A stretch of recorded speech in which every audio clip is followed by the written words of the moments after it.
Thank you, everyone, for sticking around for the Q&A now with the director and executive producer of John and the Hole. Please welcome Pascual Sisto. So, Pascual, thank you so much for joining us to discuss this movie. It's really quite a unique story. I have to say, the fact that we are thrust into this world and everything sort of seems to be okay in this boy's life, and yet we watch this story unfold is a really fascinating, I think, context within which to set the story. Um, I find that take on the world really fascinating, and I really want to start there because your worldview is really interesting, and I'd like to examine that. So let's start off with wanting to tell a story about a boy who essentially does something very weird at this point in his life without any clear motivation. Tell us what inspired that decision. Well, we knew that we wanted to be always at the same level as John. So we wanted to be side by side.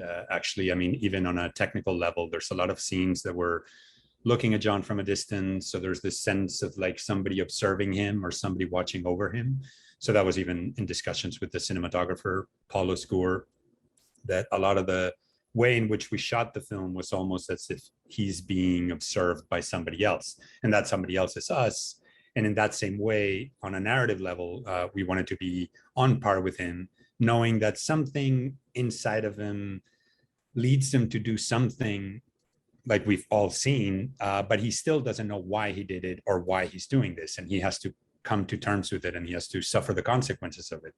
So in the whole making of the process with Nicolas Jacobone, the writer, we knew that the most imperative thing was to never give the reason why he does it, because John himself doesn't know either. So we always wanted to start with that premise and be like, can we make this film about something, a feeling, like you have this sense of numbness, something's not right in your life, something's missing, and you don't know what to do with it, except that you do this really radical, weird, visceral action of putting your family in a hole and then having to deal with it. And in that process, hopefully he comes to terms with his own understanding of it. But as we have seen, does he or does he not? We have the final scene in the movie that for me is a really important in connection to that first scene that we see them together. Like, I think it's like the third shot of the film, maybe, that it's like, after he's skating back home and he's like, they're all seated in the same exact composition as the final scene. But in the final scene, we have this whole emotional, psychological baggage of everything that we've seen, but they're dealing with it in a similar way. Some things are different, but it's a similar reaction to that initial scene. So, Right. No, I just, I love how, it is sort of like a commentary on, we rarely know why we do necessarily the things that we do. And it's often really hard to sort of step outside of ourselves to understand motivation and things like that. And, cinema so often does put into a little bit too objective a context, sort of the reasons why people do things, sort of just the way, I guess, the medium has unfolded as a way of telling stories. And so this so brilliantly captures, I think, the unspoken truth about the human condition, which is that oftentimes we don't know why we do things, Right.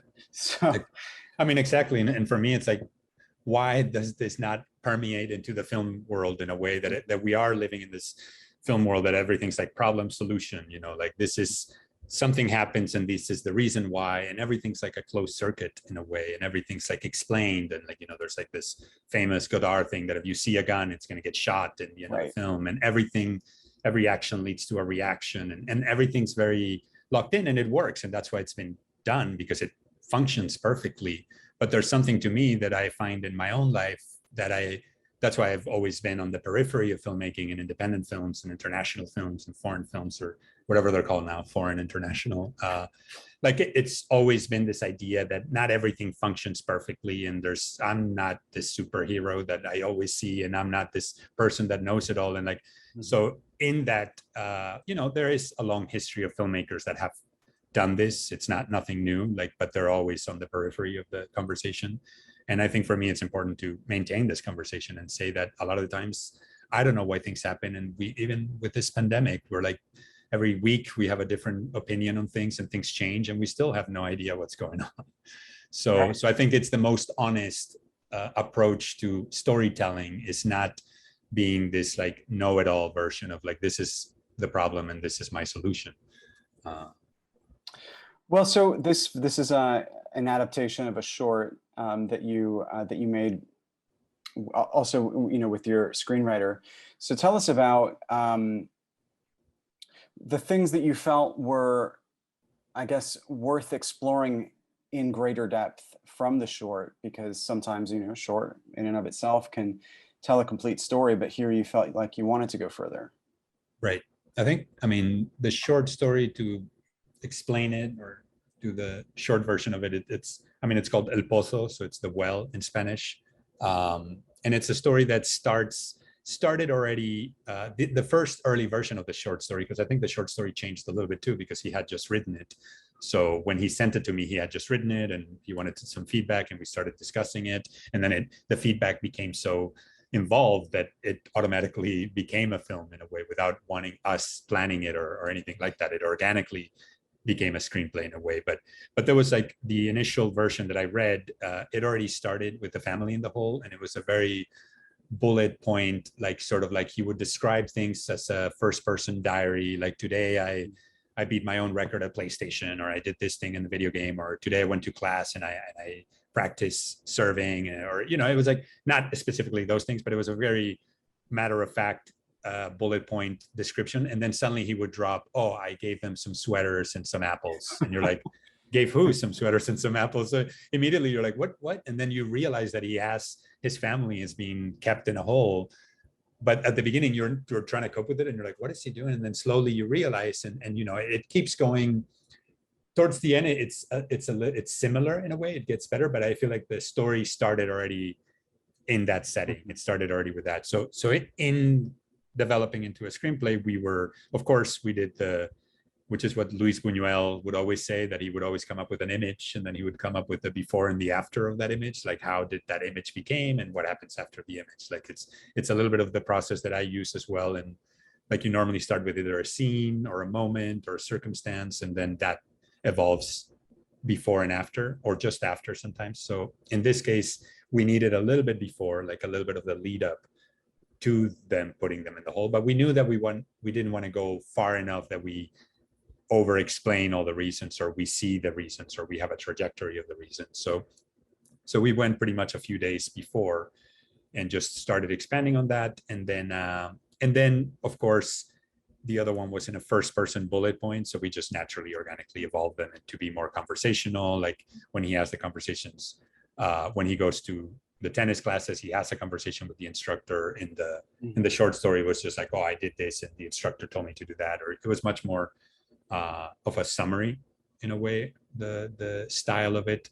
But it also grew into other things. There were like characters and things that were not in the short story that evolved, and we felt the need to, like, you know, like with the Paula, the mom's friend, and like, you know, some of those conversations grew because we knew that in the short story, the beauty of a short story is that you can keep that moment and not even explain anything. The short stories in literature have way more freedom than film ever does.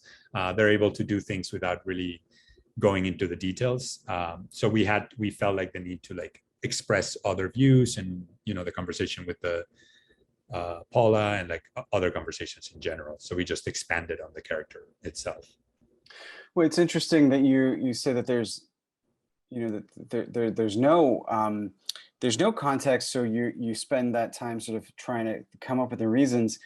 But with the film, because you give a little bit of context, I personally think that frees you from trying to deduce it, because it's saying like, okay, look, you know, you can try and read into this if you want to, but the dad seems nice, the sister Right. seems nice, you know, like it's a nice, like nice is a good word, like they're kind to each other, right? Mm-hmm. They could be awful to each other. You know, you set up this sort of like, you know, scene at the dinner table that in a very stereotypically written kind of like well-off family could be very cold, but instead there's warmth. It could be dysfunctional, but instead there's a certain amount of just sort of like, the sister knows how to deal with the brother when he's being difficult towards her. It's just sort of like, it's good that you set that up, because for me, it's the ability to say, oh, he's basically telling me in a certain sense, don't worry what the reasons are. Like, in fact, free yourself of the need for there to be a reason. Does that make sense? I mean, it's not going to be everyone's interpretation, but for me, I get to have that moment because you set something up where it's sort of subverted all of the kind of like traditional tropes that you would get at the beginning of a film, where a child does something this sort of shocking. Right. No, I think, and I mean, the beauty of this openness is that to be honest, I've heard like multiple incredible interpretations of the film that are all valid, and then they're all there. And then I'm amazed that I think it says much more about the viewer themselves and what they grab onto and what they don't. Like, I feel like, for example, some of the polarity in the film, like some of the people that need to know things and need answers, and they have a hard time with the film. So it's apparent. I mean, I can't argue that. I'm like, I'm happy and content to not knowing a lot of the time, and living life with the fact that I won't know all the answers. So that allows me to be more in that line of thought. But back to the characters, it's like, that was an essential part of like, working with like Jennifer Ehle and Michael C. Hall and Taissa. Like, the whole time I told them, look, I don't want this to be any more dysfunctional than any family. I mean, all families have a level of dysfunctionality. But for me, it was like, I want you to be good and understanding and and love each other. And there's never any sort of like mental abuse or something that's like really that you could pinpoint it to be the reason of this. And the same way with John too, that he lives a happy life. He plays video games. He can do whatever he wants. He has like a great house to live in. And like, he doesn't have a real problem that you could say that, a lot of people could see this and be like, oh, it might be this privilege issue that he has so much that he's unable to see. But I think in this privilege, there's something that happens that you don't see what the essence of it. And for me, what I relate to the character of John himself is like what we were talking about this inadequacy, that you see the world around you and it functions in a certain way. And sometimes you don't connect with that, and you're trying to find your own way and your own voice. And there's something that even in all this niceness, you don't fit in, and you feel like, oh, I'm not finding ground in this nice world, and something more primordial or visceral is lacking from his family dynamic, that I think like it's in subtle moments in the film, like what he's seeking. And I think for me, one of the most beautiful moments in the film for me, it's like when there's the final embrace with the father, and like they grab each other, and it's like, would that have ever happened if it wasn't for this? Would you embrace your child in such a desperate, almost like radical, melodramatic way, in a way, if you hadn't experienced this sort of like pain and isolation? So there's something to being exposed to this that brings out other primordial emotions, or other visceral, other like that were hidden behind in your brain, and you were not able to access them. But because of this action, like it brings something else in them that they didn't know they had. Sure. I mean, I think you describe it in the press notes as affluenza. Is that right? Term? Yeah. Like that sort of that need to feel something because of the relative lack of thrill from having a kind of comfortable life. Is that about right? I mean, it is now. I mean, I've maybe moved away from that idea in a way. Like, it was something that when we were developing the press notes, I remember when we were finishing the final drafts of the film, there was the case of the affluenza kid that drove the car and ran over a bunch of people. And it became this like thing that like the lawyer brought up the case saying that he was suffering from affluenza, which is a made up word, mixing obviously influenza and affluence. And by combining those words, he was able to say that his lack or his separation and his distance, because of having so much privilege and having so much money, he's not able to empathize the same way as other people, and he wasn't able to realize the consequence of his actions as much as other people. So that became interesting at the time. But I think for me, it's so connected to that case, and that case was a completely different case. But what they do share is this idea of like class and privilege, and this idea that if you live in this sheltered life, you're not going to be able to like empathize in a way, like, because you are being protected, you are being sheltered from problems, and you are being like the family, even the way they describe the bunker to him, they're like, oh, it's a, you know, it's a place that people put things to protect themselves in case something bad happens. And he's like, what is something bad? He's like, you know, like a big storm, or like they describe it in a way that it's a good thing. It's like, obviously when most people think of a bunker, you're like, yeah, there's a war and they're bombing you and you hide in the bunker. So it's like a life death situation. You don't think of it as a place that you would just be to feel protected. Of course, that's what it is as well, but it's like two sides of the same story, and how you explain it defies the relationship between the characters. And I think the way the family explains it is to protect him. And by protecting him so much, he's unable to really feel. I think to really feel and live, you need to fall down and hurt yourself and do all those things, that it's where you truly learn. If you're always being sheltered, I don't think you'll ever learn. So that's part of what, in a way, is, you know, with the whole character development of all the actors that we discussed a lot. And that's the connection with the affluenza case in some ways. Tell us about writing that, or including the meta story. I mean, the framing device that comes in, because that's, I mean, that you want to sort of like talk about, you know, going back to sort of laying bare the process of sort of the storytelling tools, when you sort of remove us from the intimacy of the direct storytelling to suddenly realize that we're watching a story being told. I found that to be a really interesting choice. What brought that about? Yeah, well, that was back to your initial question, is that it wasn't in the short story. That was something that emerged in the adapting it to a screenplay. And it's something that happened in a very intuitive way at the beginning. Like, you know, we were exploring different characters and different scenes, and we always knew that it was going to be a fable. We always knew, I mean, the working title was John in the Hole, and it became the final title. But we knew that it had to have a fable quality to it. Like, it had to be told, even though it's shot as a regular, it doesn't have any magical fable-like visual elements to it. Like, we knew that we wanted narratively to feel like a fable, so it had to be a story being told.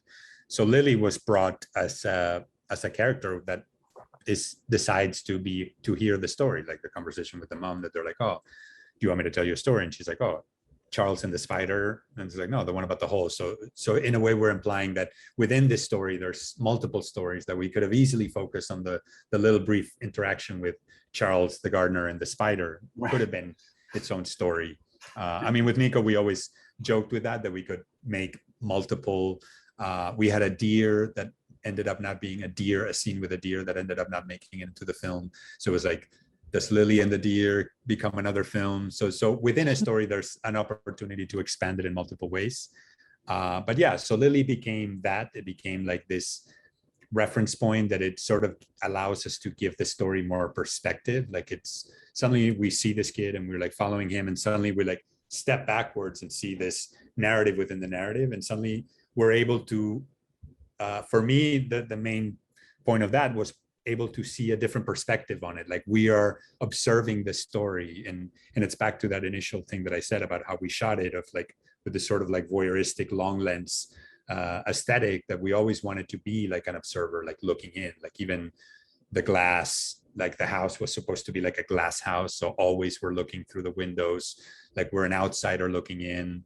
So all of those things were like kind of together with the idea of Lily looking into the story and able to extract her own thing. And then, of course, Lily in the second scene spins out of control, that in a way, for me, it's a scene that we really, I mean, it was amazing to shoot, and with the characters and everything, the way it evolved and the way it brought this energy, different energy to the story. And suddenly, it's interesting because there was a New Yorker article that came out, I believe today, that it's actually a really good interpretation of it, that it's kind of like how somebody's wishes, or, you know, somebody's wish for freedom is another kid's nightmare or another kid's abandonment, in a way. Like, so what for John is trying to enforce his independence and his adulthood and his coming of age moment. He's trying to like accelerate it a little bit. He's trying to like skip a few steps along the way, while Lily is forced into this by this utter abandonment that happens with no explanation as well. And like, you know, so for me, it creates the like one character experiences what the other one in an emotional way. So it was like something that we've been exploring creatively with Nico as well, that we feel like the narrative does not have to happen all in the same story. You could cut to another scene that has the same emotional arc, but it's a completely different setting, a completely different city, a completely different place, and you could still create linear emotional connections to the story, if that makes any sense. It's definitely an experiment, and it's definitely something that for some people, again, will have this like left brain mentality that they will not be able to like find a place for it. For us, it was more like almost like a right brain approach to it, that it's more of an emotional response, and we want those characters to connect to you on an emotional plane rather than an intellectual one. It's not about figuring out what everything means. It's more about emotionally connecting to what it means to grow up in some ways. Was the ending of this film always clear to you? Did you know how his reunification with his family was going to take place? It changed, I will say that it, but in the writing, you know, like it always does. I mean, scripts change all the time and you develop different endings.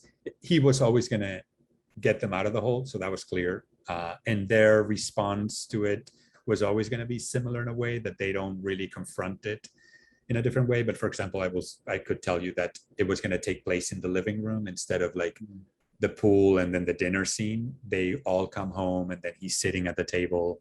That was another ending. And then they have this kind of like moment that they all look at each other. So in essence, I feel like it was the same, but we decided to tie it in with the pool scene. And like, I find like that's a very visual, I always love the pool scenes because it was John trying to see something, trying to find something. So in a way, the father image is his own Virgin Mary in some ways, that it connects it to something that he was able to see something in the story. So we connected it in that way. And then I always loved this idea of having this, like, you know, the full shot that we did, it was a 5-minute Zoom shot that it was incredible for me to shoot because it was the actors were incredible because we did a few takes of it, of course. And it was this like very observational, like meditation. Like we have this close-up of John that it slowly opens up to include the family, and they have a few moments that they look at each other. So there's so much you can read from the body language in that scene that for me it was like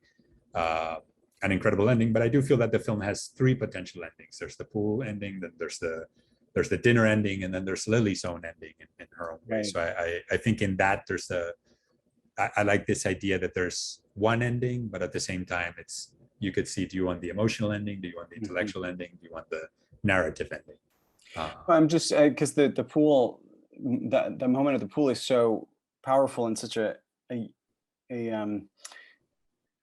I guess such a powerful moment to get them sort of past the moment of anger to a moment of emotional truth, like, oh my God, my child is, you know, is in danger.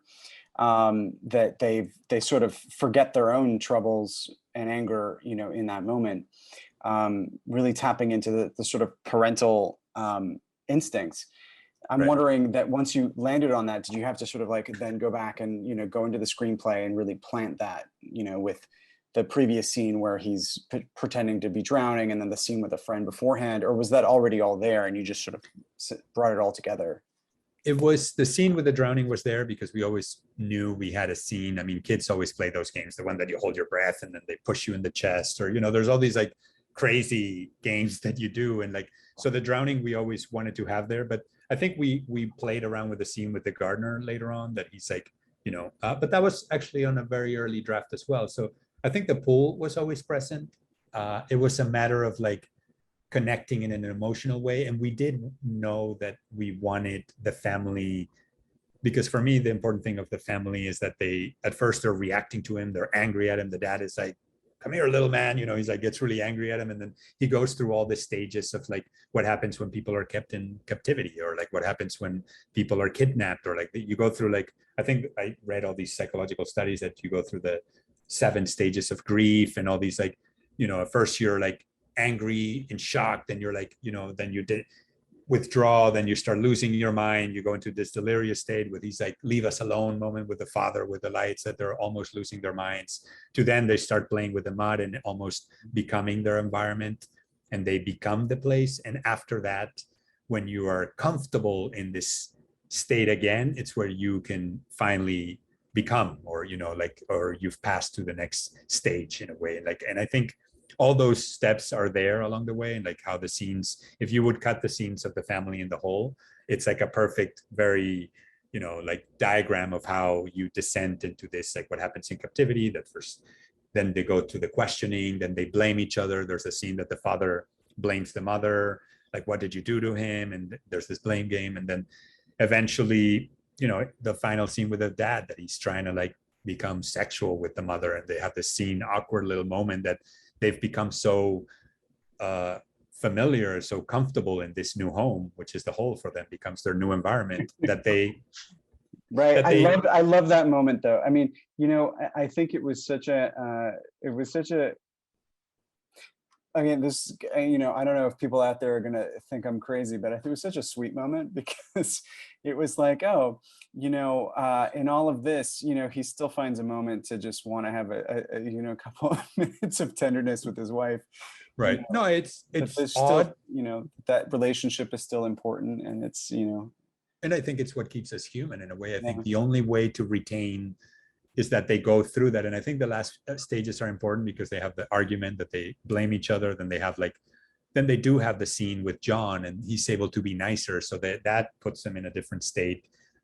They've been playful. So I think at that moment, he's just like, hey, look, they are still, because they reach a primordial level. I think in a way, it's not that they become animals or primordial in a way, but because of being secluded in nature, in the mud and everything, and with not any of the easy things that we have, no phones, no clothing, no anything, they do become a little bit animalistic. And in this sense, they become their true selves again. They're able to find love and whatever family bond that exists. And I think the scene when John goes back at night and he looks down before the sister, they have that final conversation. They're all in this muddy, perfect unison nest, that they're just laying there together in the mud. And he's somehow, for the first time, he feels like, oh, I miss them in a way, that there's, but maybe he only misses them because they were able to get to that state by denying everything else and by removing all the other layers. So for me, it's like the scene with the dad, it was something that we discussed, and we were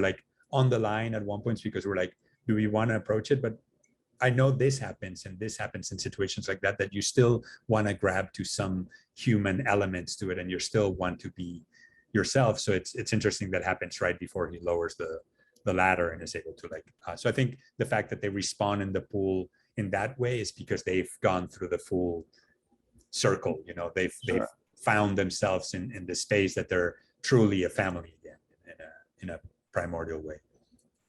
I'm curious to know what kind of conversations did you have with Michael and Taissa and Jennifer? I mean, when they read the script, what sort of things were they asking about in terms of the character motivations, or maybe the backstories? I mean, you've left it so intentionally sort of open-ended in terms of who these people are and what their backstory is, so that we're living really in the present of the main character.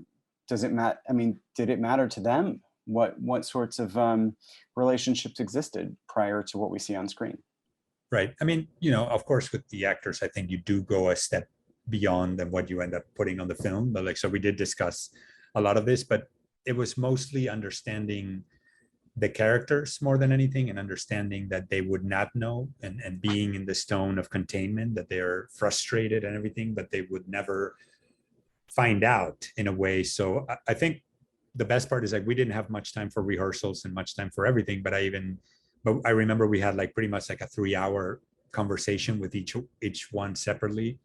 And in that conversation, we talked about life, we talked about cinema, we talked about my own personal life, we talked about their personal life. So we talked about so many other things but the film, that I think they fully understood what was to be done. And they're incredible actors, so they made things super easy for me. It was really easy to get to, but the main points were to focus on that we don't know and we will never know. And I even remember with Michael C. Hall talking about when you go to film school, all these things about character, who are they, what's their job, what's their this. And I discussed, I'm I don't really care what they are. For me, the story begins where it begins.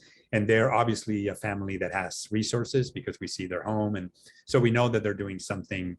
They have a certain class and everything, but so much of the backstory, it's more up to them to develop in a way, and they were happy and content to hold their own on that one. And we mostly discussed a little bit of what I said in other interviews as sort of like the Bressonian side of it, that we would never fully express the emotion in a way, and there was a level of contentment that they don't know, so they have to like hold things inside. And this movie is all about the unsaid and the unspoken and the unseen, so a lot of it had to be like a pressure cooker, like just kept under their skin, and I think that's what they did, and it worked incredibly. Of course, with each one there were like different little details to each one, like the father was more like in denial at the beginning and everything. The mother always had a more of an understanding, but she was always thinking of him, more empathetic. And then Taissa, or the daughter, had a closer relationship because they were siblings. So she was able, she knew immediately. Yeah, she knew that it was him, and she knew that he did it. And she's like, and she's the one that says, I'm sorry in the end. And she's able to be closer to him because they have a closer relationship. But still, she also had this like classic sibling arguments. It's like, they have the tennis scene, and so they antagonize themselves much more. But because of that, because of maybe antagonizing themselves much more, they had a closer bond as well.